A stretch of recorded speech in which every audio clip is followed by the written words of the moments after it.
Right, I have thoughts and opinions and they gotta go somewhere, so I'm inflicting them on you. We are going to talk today about Saint Death's Daughter.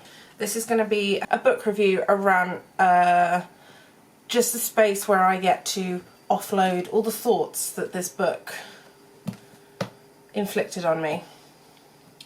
Because I can't remember the last time I read a book this unique and this out of the box.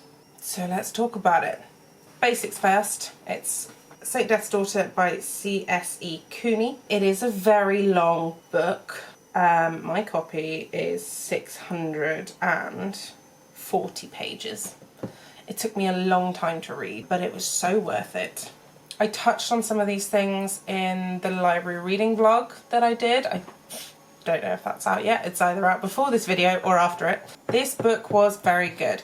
The basic premise is you have a family, not unlike the Addams family, in the sense that they are a family of necromancers that live in this big old house, this manor, and they have a revenant butler slash servant slash person that helps them around the house. The Addams family vibes continue throughout the book, but they are only one aspect of so many other wildly imaginative aspects in this book, so it didn't feel overwhelming. The story follows Lainey Stones, short for Miscellaneous Stones, who is the youngest daughter of the family. She is allergic to violence, so she will come out in like hives or rashes if she's anywhere near violence, and if someone is talking about a violent act, she'll get an echo injury, I think they called it, where her own body will start to reflect what she's hearing. But she's also a necromancer, which I thought was very cool. I liked the link between that. She has a psychotic bitch of an older sister called Amanita Muscaria Stones, who goes by Nita. There are a lot of really cool names in this book. My favourites that I can remember: Quick Fantastic Stones, Irradiant Stones, Delirious Stones. You learn about most of the really cool names in the footnotes of this book, which are mostly like little references to past Stones ancestors and their weird and wonderful deeds that they did. This is very much a book of, I would call it epic fantasy just because of the scale of the world, and the world building is really deep. There are 3 or 4 distinct cultures in here which are touched on throughout the plot as they go, but each of those cultures also has their own naming pattern, which I think is really nice, really cool. I like it a lot. This is one of those books where I couldn't work out what the plot really was until sort of halfway through the book, or even 3/4 of the way through the book. You're just watching this family like a fly on the wall. We follow Miscellaneous Stones after her sister has come home from school in another country because both her parents have died. You find out very quickly that her father was the executioner for what essentially is the Queen. They call it the Blood Royal, and is also having a very open affair with that Blood Royal.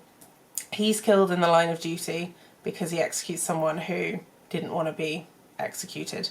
And then his wife is the Blood Royal's assassin, and then she mysteriously dies shortly after that.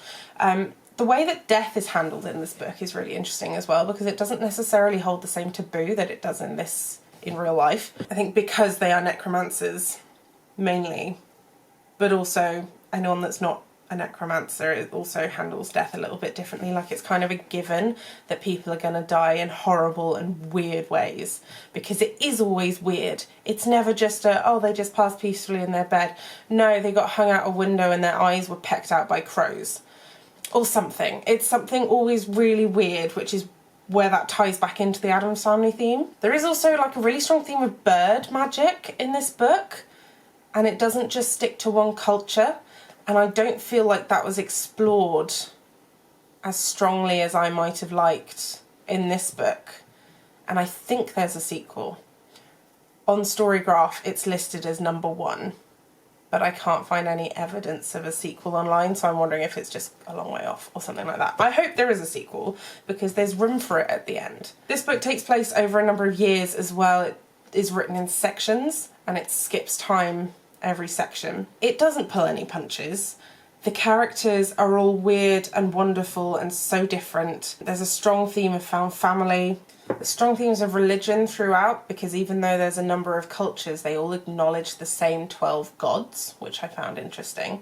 They just approach them in different ways, and it's very like being a cleric in D&D in the sense that all your magic and your power comes from the gods or the god that you worship. And on solstice days you get a surge of magic as well, and we cover a couple of the surges in here because that's when wizards can do extra magic, like more impressive feats of magic, which is very cool. I liked this book a lot. It didn't fall into the epic fantasy tropes where people just start to sound like they're in medieval England and everything's a bit dry and boring. These people are very well fleshed out, interesting people. They react like people do. And the absurdity of the world and the things that are happening in the world to some extent is accepted as normal, but to other extents is very absurd, and they comment on that, and it's just very good. Trigger warnings to be aware of in this book. There is a lot of gore, there's a lot of violence, there's a lot of death. There's domestic abuse as well. Child endangerment. So if that's something that you're not keen on, don't read this book. It is both light-hearted and incredibly dark at the same time. It is humorous. It is incredibly well fleshed out. You can tell a lot of thought went into this book. And it's just a full-on 5 stars. Don't be put off by the fact that there's a glossary in the front either. I didn't find that I needed it. Some people might find it helpful. But there are a lot of characters in this book, and some of them crop up briefly and then come back. Some of them have a lot of names as well, which can be a lot. But if you're a fan of dancing skeletal mice, necromancy in general, or like strong found family vibes, I think you will enjoy this book. And I'm going to buy my own copy because this is a library copy. So there's probably a lot that I missed out. But the whole point of this video is just go read the book. It's really good. Just go read the book. Go read the book.